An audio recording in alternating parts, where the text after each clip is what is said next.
Where did you grow up, Matt? I grew up in Los Angeles. Wow, so you actually grew up here. You're not a transplant from somewhere. No, no. Unfortunately, I grew up in LA. I'm sorry, fortunately or Fortunately. unfortunately? Yeah, okay. Yeah. Well, why do you think you're fortunate to have grown up here? Los Angeles has a certain culture to it. Growing up watching,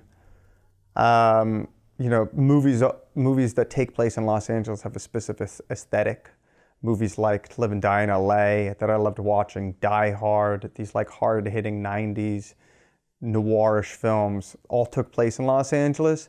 So growing up being like a movie buff and then being able to like drive through downtown LA, which has its own aesthetic, and Los Angeles being such a flat city, just kind of like, it's a different temperature when you're a child watching movies and then being able to like walk the streets where they took place.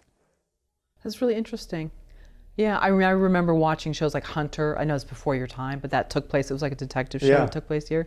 And it really romanticized LA in a lot of ways. So it's interesting for someone who actually saw it versus a transplant, as I am. It's cool. Los Angeles is, it's not like New York, because New York is a beautiful city aesthetically. It's a vertical city. Los Angeles is flat. It relies pretty much on its sunrise and sunsets to look pretty. And when you capture it right, I think that the city has this aesthetic that you can't really capture it any other way. It's interesting. So how did you get started in filmmaking aside from growing up in a town that, this is the sort of the Mecca? Yeah, ever since I was a kid, I just always knew there's something I wanted to do.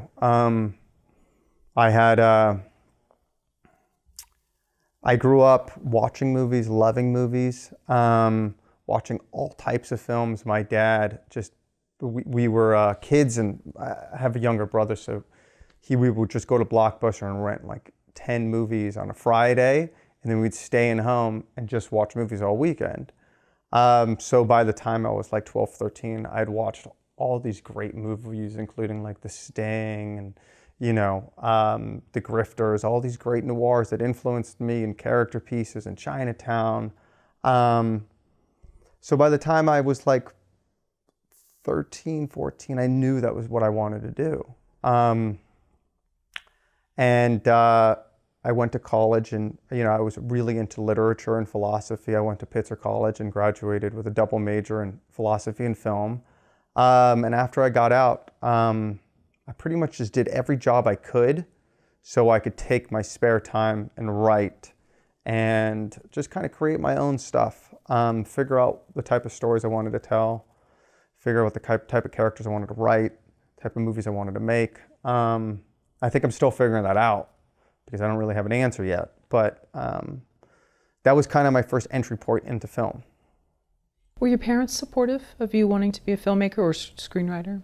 Yeah, very supportive. Yeah, in ways. I mean, they're both really supportive of me, and they neither of them are in the film industry, but they love watching my movies. They love understanding what I'm doing. At least they try to understand as much as they can.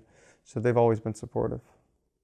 So how is it for someone that has seen, because you've grown up here, I don't know exactly where in LA, but close enough to where you see that Hollywood sometimes isn't as glamorous as it's definitely portrayed. I mean, especially since the recession, it's changed a little bit.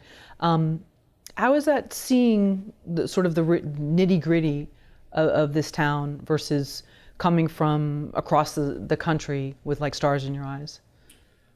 I mean, I admire the people that come from across the country with stars in their eyes. I think it's a different way to look at making movies.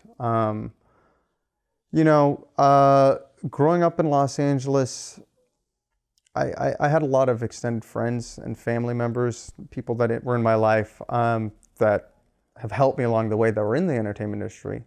So I've watched some people, have wild success, and some people have difficulties. I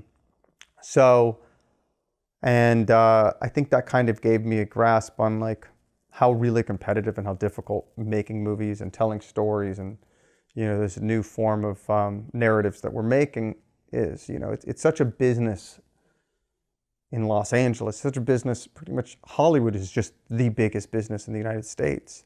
It doesn't really work the same way it does in Europe and Germany and France and London, where their sense of business and their sense of cinema tends to drift a little bit more than Los Angeles. So growing up in Los Angeles had its advantages and disadvantages.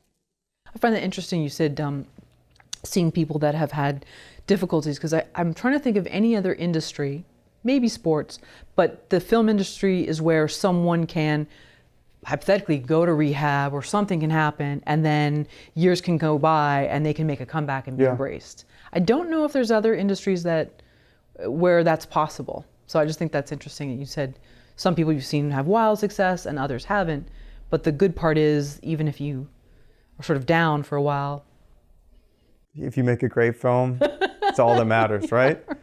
Films are one thing that lasts forever. And I think that's what's important when we think about what movies are. Right. Was it Last Tango in Paris, Bartolucci? I think he talked about how his film got such a strong reaction that the Italian government, essentially, he had to leave. He had lost his voting right. All these different things happened. And so he felt so shunned by like his own people, and he traveled, and he said actually that was a great experience because he was able to see other cultures he wouldn't have ever seen.